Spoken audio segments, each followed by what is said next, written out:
Pusat Adaptasi Perubahan Iklim Selangor (SCAC) mencatat beberapa pencapaian sejak ditubuhkan tahun lalu, termasuk menyelaras 3 projek yang menerima pembiayaan dan bantuan teknikal antarabangsa bernilai hampir 20 juta ringgit. Esko Alam Sekitar Jamaliah Jamaluddin berkata, projek itu termasuk Decarbonisation and Sustainable Cities for Net Zero Future in Malaysia yang dibiayai Global Environment Facility GEF Kitaran 8 bernilai 17.6 juta ringgit. Menurutnya, projek Building Climate Resilient Communities through Integrated Water, Energy, Food, Environment Nexus model pula dibiayai United Kingdom menerusi geran berjumlah 1.05 juta ringgit. Satu lagi projek, Selangor River Basin as a Nature-Based Solution at the Forestry Agriculture Climate Nexus menerima bantuan teknikal bernilai 1 juta ringgit daripada Kesatuan Eropah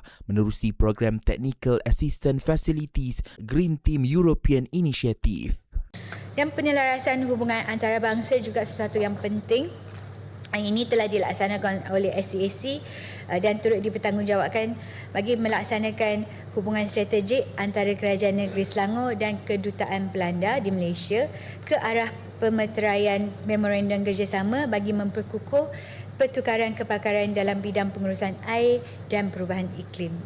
Beliau berkata demikian di Dewan Negeri Selangor hari ini. SCAC dilancarkan pada Mei tahun lalu dan menjadi pusat pertama di Malaysia yang memberi tumpuan kepada tabir urus perubahan iklim selain berperanan sebagai pusat penyelidikan dan penyelarasan dasar iklim berasaskan data dan sains.